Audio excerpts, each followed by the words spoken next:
Vous êtes bien sur RVR. Dans la chronique du cabinet d'hypnose de Noé Perret.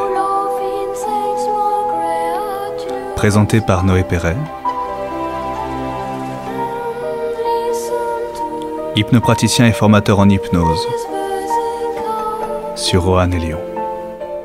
Aujourd'hui, nous allons consacrer la chronique à vous faire comprendre comment arrêter de fumer grâce à l'hypnose et sans grossir. La cigarette est une addiction qui touche une grande partie de la population. Mais contrairement à ce que beaucoup de personnes pensent, ce n'est pas une addiction corporelle, mais une addiction psychologique. En effet, si c'était une addiction corporelle, il suffirait aux fumeurs de se coller, suivant leur consommation, de 1 à 30 patchs sur le corps pour avoir leur dose de produit et ainsi arrêter de fumer. Bien entendu, même si cela marche sur quelques personnes, les patchs pour arrêter de fumer n'aident quasiment aucun fumeur à baisser ou stopper leur addiction. C'est une addiction comportementale, un conditionnement qui est aussi appelé un ancrage artificiel. Par la répétition d'un geste, un schéma psychologique qui associe le bien-être, la liberté et un moment pour soi se retrouve associé au simple fait de fumer. C'est également chez les fumeurs un coupeur de stress le plus souvent efficace. Mais plus une personne fume, plus ces associations psychologiques sont illogiques et amusantes. Vous avez par exemple la clope du matin pour arriver à se réveiller et la clope du soir qui permet de s'endormir. La clope qui booste pour quelques heures est celle qui détend instantanément. De plus, une personne qui arrête de fumer va souvent grossir, et ce à cause d'un conditionnement sociétaire.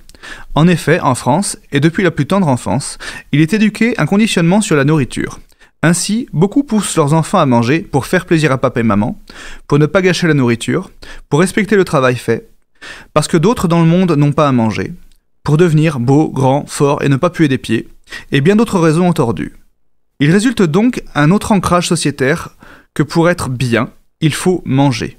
C'est la raison pour laquelle beaucoup de personnes qui arrêtent la cigarette en France vont prendre du poids, car n'ayant plus de cigarette pour être bien, ils vont se reporter sur la nourriture.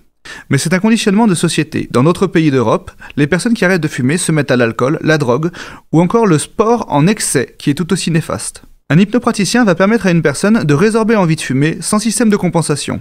Cela se fait sur le long terme pour ne pas induire de stress et de report de la personne, qui va arrêter progressivement le tabac et ainsi le faire sans grossir. La personne aura également un rôle à jouer en pratiquant un petit exercice quotidiennement pendant environ 1 mois pour entretenir le travail débuté en séance par l'hypnopraticien. Ainsi, une seule séance suffira pour la quasi-totalité des gens.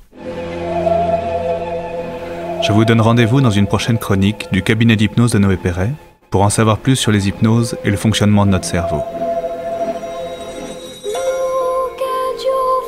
Cette chronique vous a été présentée par Noé Perret, hypnopraticien et formateur en hypnose,